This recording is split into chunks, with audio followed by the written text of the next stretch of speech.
अस्सलाम वालेकुम, कैसे हैं आप सब। आज मैं आपके साथ एक सैलड की रेसिपी लेके आई हूँ, चिक पीस एंड मैकरोनी सैलड, जो इफ्तार के लिए बहुत ज़बरदस्त ऑप्शन है।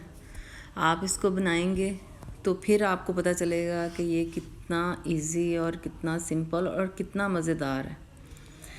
मैंने कल बनाया था, तो ये हेल्दी ऑप्शन भी है इफ्तार के लिए। उसके लिए मैंने चिकपीस बॉईल कर लिए और ये इसमें कोई रॉकेट साइंस नहीं है कि कितनी मेजरमेंट, कितने चने चाहिए, कितना आप अपनी टेस्ट के अकॉर्डिंग, अपनी मर्ज़ी से जितना आपको सलाद बनाना उस हिसाब से आप चने लें। मैंने 2 कप लिए हैं और उसमें मैंने 1 टीस्पून चाट मसाला ऐड किया और उसको मिक्स करेंगे। अच्छे से इसको मिक्स देंगे ताकि चनों में फ्लेवर आ जाए। फिर उसके बाद सैलड, जो भी आपके पास रैंडम सैलड पड़ा हुआ है, मेरे पास भी जो फ्रिज में पड़ा था मैंने वो उठा के डाल दिया। तो और जो घर वाले सब्जियां पसंद करते हैं, गाजर, खीरा और प्याज ऑमलेट कट स्लाइस में कट कर लिए, रफली चॉप, और उसको ऐड किया और उसको मिक्स किया। और फिर इसमें केचप डाल दूँगी।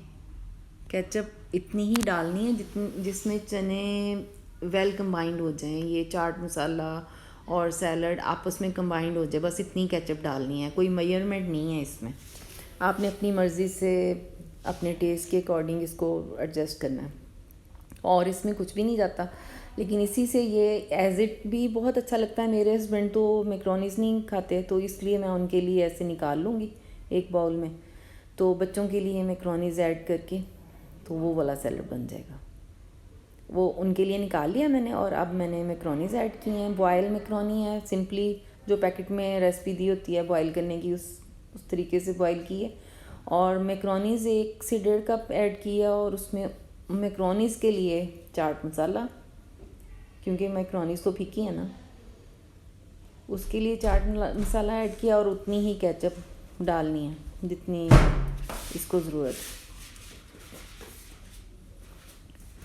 और थोड़ा सा नमक मैंने इसलिए ऐड किया है, ज़रूरत नहीं थी, लेकिन इसलिए कि मैंने मैक्रोनीज़ में बॉईल करते हुए नमक नहीं डाला था, इसलिए मैंने 1 इंच नमक ऐड किया और इसको बस मिक्स करना है और ये रेडी है।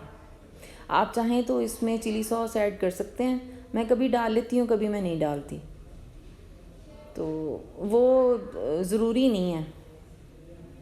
बस ये रेडी है और इसको बॉल में ट्रांसफ़र करें। और ये इतना मज़े का बनता है, जिसने भी खाया है उसको बहुत पसंद आया है और मेरे घर में ये डेली बन रहा है जब से मैंने ये बनाया है। बस ये इसकी फ़ाइनल लुक है। आपने ये रेसिपी ट्राई करनी है और मुझे बताना है कि आपकी कैसी बनी, और लाइक, शेयर, सब्सक्राइब करना मत भूलिया करिए।